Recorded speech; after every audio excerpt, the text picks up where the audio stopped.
Whenever a publisher decides to cash in on their nostalgia points and add a new installment to a long-dead classic franchise, people wonder whether it will have enough effort behind it to genuinely revitalize the series. Since changing too much about the core appeal of the games risks offending the OGs, the safe thing to do is just copy-paste the past, with some improvements to show off the lessons they've learned over the years. But this approach won't create many new series fans. To do that, you can't just remind people of what made these games so good back in the day. You have to make them that good again, bring them back to the forefront of their genre. Strider 2014 certainly differentiates itself from its predecessors more than Capcom's Mega Man Resurrections, which is probably why it's labeled as a reboot rather than a long-awaited sequel. Since I've never played any old Strider games, I can't tell you how it compares directly to those, but I can tell you whether it succeeded at making a new series fan out of me. The first thing I immediately noticed and immediately appreciated upon starting the game was that there seems to be no limit on how quickly Strider Hiryu can slash repeatedly with his sword. Put another way, there are very few to possibly no recovery frames on his basic attack animation, meaning that if you can press the attack button 8 times in a single second, he'll be able to keep up no problem. This is exactly the kind of unapologetic gaminess that paradoxically increases my immersion. It makes up an important part of the duality of Hiryu's primary controls, his tactile, responsive offensive abilities, and his graceful, floaty movement. Just as one would expect from a highly trained ninja super soldier, he is light on his feet and extremely dexterous, able to swing his blade unrestricted even while running at full speed or leaping through the air. A generic downward slam and slide move round out his basic movement options, which he can use to speed up his descent with a hitbox and get behind enemies respectively.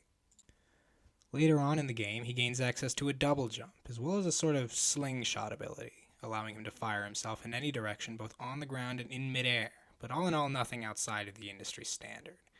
Perhaps the most notable part of his moveset is the replacement of the expected wall jump with a wall scaling ability, without any restrictions such as a stamina bar. This means that barriers, which serve as monolithic signs telling the player to go the other way in other games, become opportunities for exploration, platforming challenges, and cool set pieces. It really makes you feel like Strider. Hiryu's fighting style isn't so much about being fast as it is about being fluid and efficient. Hiryu can accelerate to his maximum movement speed in no time at all, so maintaining momentum while in combat is not difficult yet still extremely satisfying. One of the first things you'll learn about avoiding damage is that, unlike many similar games, precise movements alone won't get you very far. Most of the basic enemies in the game attack using guns that fire relatively slow-moving projectiles, but cover a wide area. Not only does Hiryu's lazy airspeed make it difficult to quickly respond to the high volume of fire coming your way, but enemies are surprisingly good at predicting your movements to a limited extent. Or at least it feels like they do. When I get hit. Because of this, using attack indicators to predict enemy fire is emphasized over responding to them with precise inputs.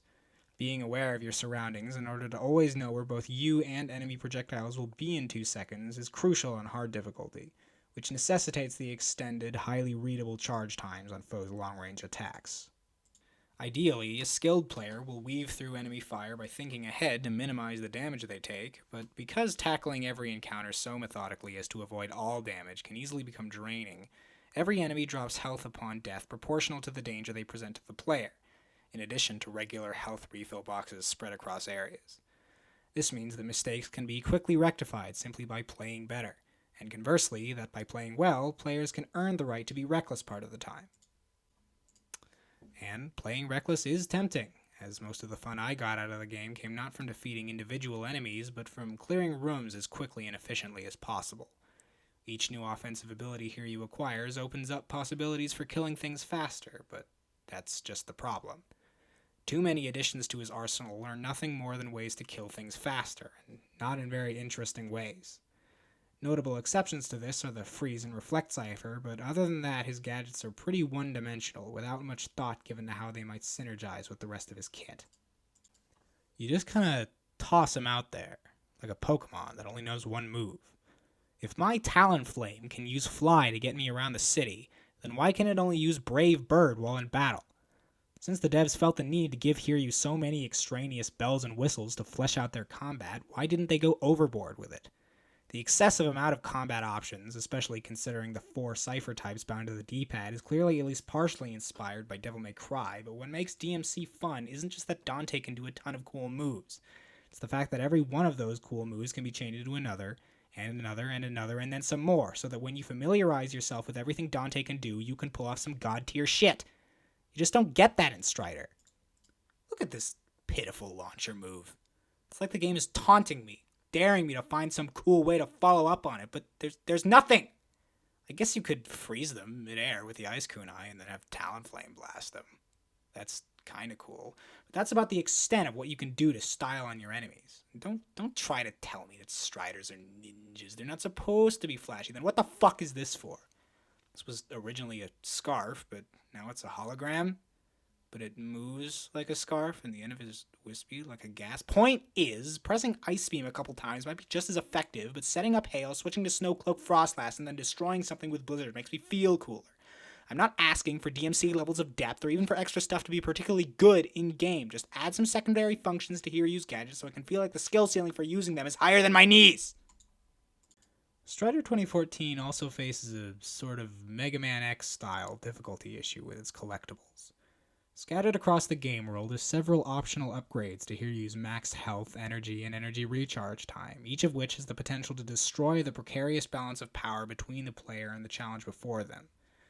The reason behind this seems to have been the desire to significantly reward players for exploration beyond just concept art and story details that have no effect on gameplay, but because the map is excessively helpful for discovering hidden areas, most upgrades aren't nearly as hard to find as they are in Mega Man X. This leaves the player confused as to the intended and optimal way to experience the game. The developers obviously can't balance the whole game around the player never collecting any health upgrades, as this wouldn't allow for any significant evolution and challenge, and doing the opposite would make the game frustratingly difficult for anyone uninterested in exploration. The current implementation doesn't solve either problem. Cocky players unwilling to acquire any upgrades in their first playthrough due to their presumed optional nature will eventually find that, in terms of the difficulty curve, they aren't as optional as they first thought. On the other side of the coin, particularly attentive and vigilant players will find the game actually getting easier as they go along. While this does allow for customizable difficulty on repeat playthroughs, because it's never clear how much player health enemy encounters are designed around, there's no way of knowing just how much easier any given upgrade will make the game. This could have been easily fixed by simply making it very clear which upgrades are intended as a baseline. By placing these directly in the player's path, there would be no question as to how powerful the developers expect Hiryu to be for the upcoming area, but by also providing an easy way to avoid acquiring the upgrades, say by allowing players to drop through the floor and pass under it, veteran players would still have the opportunity to go for no upgrade runs, and those less skilled could still make the game more bearable by taking time to explore. What's weird is that this does happen once or twice, but it's still not clear enough for my brain. Instead, Strider 2014's approach is archaic for the sole reason of harking back to the original arcade game, which I suppose some people might like, but for me it muddles my enjoyment. Something that doesn't muddle my enjoyment at all, though, is the variable camera distance. In any game, the size of the player character relative to the screen plays a large part in how levels are designed, but the way that Strider 2014's camera is allowed to zoom in and out depending on Hiryu's surroundings really gives it a leg up in terms of presentation. When in large areas with lots of open space, your field of view broadens, granting a better perspective on the vast environment. When in tight, claustrophobic spaces, unused screen space is eliminated to maintain immersion. And it works! This combined with the excellent background visuals let you know exactly where you are within the city at all times. Every screen is contextualized as a working part of the metropolis, and because of this, Kazakh City ends up being a surprisingly well-realized setting. Especially for a game which clearly cares as much about its own story as you do. I particularly like the cute backgrounds used for certain hidden rooms. Oh, what's down there? Another thing I really appreciate about the variable camera distance is that with it, combat encounters can be easily scaled without feeling forced. Since most enemies are individually weak, the difficulty of any single screen is usually proportional to the number of enemies inside it. If the room or hallway Hiryu is currently running through is small, and the camera therefore close, the amount of enemies that can fit on the screen without seeming unnatural is limited. In addition, the time window between a droid appearing from the side of the screen and Hiryu being close enough to kill them is significantly reduced. What this means for gameplay is that whenever you're moving through a tight space, you can feel mostly assured that whatever's around the next corner, you will have the advantage going in. Your only job is to swiftly neutralize the threat before they can retaliate. Just like a shinobi. But when the screen opens up, all that is flipped on its head. You just walked in on their party uninvited, and stealth is no longer an option. There can be tons of enemies attacking you at once, some of them in elevated defensive positions, and all of them prepared and ready to kick your ass. Unlike before, many of the droids you see have more than enough time to fire off a dangerous amount of rounds before you can close the distance, putting you on the back foot. Now the onus is on you to carve a path through the madness, prioritizing the most threatening targets while keeping track of several other elements and planning how to avoid the next impending attack. By maintaining an ebb and flow between these two ends of the spectrum, Strider 2014's gameplay loop becomes a gratifying series of peaks and valleys. Small-scale, low-intensity run-ins with enemy guards seamlessly transition into large-scale, frantic scrambles to wipe out foes before they do the same to you, without ever feeling like the game world is making concessions to accommodate this. Long story short, the variable camera distance is probably the single best thing about Strider 2014. It's absolutely integral to the game's level design, and whoever came up with the idea should be immediately promoted to Special A rank. There are also boss fights. They exist. A couple are pretty decent. Most of them less so. My biggest problem with many of their designs is a simple lack of creativity, falling back on standard practice rather than coming up with interesting ideas that mesh well with Strider 2014's mechanics. Because of this, my favorite fights ended up being the ones that were not only more open-ended, but also took place in a unique setting. Ironically enough, I'd say that the tutorial boss is actually the best designed in the whole game, with the final boss bringing up a close second, but none of them are offensively terrible. Then again, I might only feel this way because of how easy a lot of them are. This is yet another casualty of the collectible upgrade issue. Am I overpowered for this tank fight? I don't know. All I know is that not too long ago I fought this guy at about the same health, and he actually killed me once.